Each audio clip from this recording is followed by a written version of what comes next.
ano naman po yung minamanifest nyo ngayong raffle prize? Sana manalo ako ng ref. TV!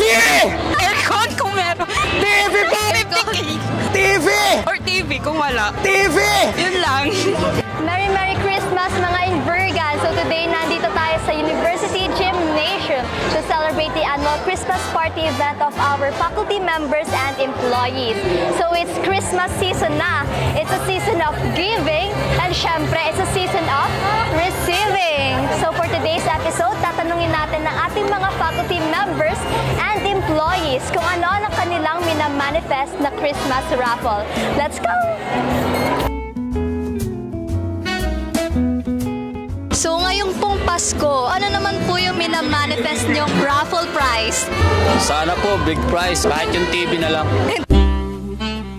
Ang minamanifest kong marireceive kong prize is the grand prize, of course.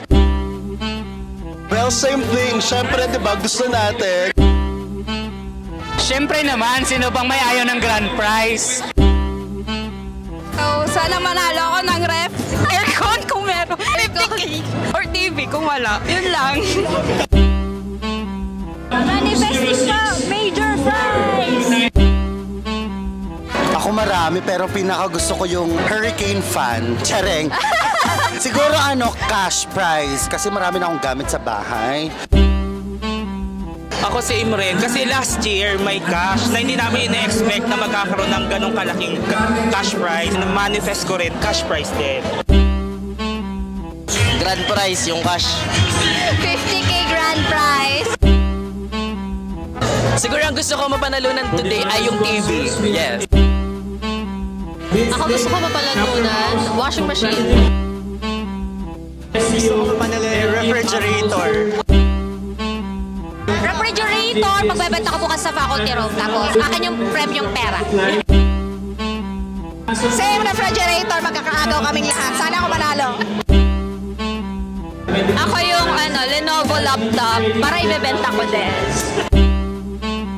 So after 32 episode, may interview na natin finally ang the man behind the camera.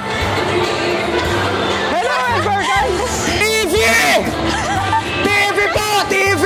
Ayaw mo na grand prize? Okay na ako sa TV.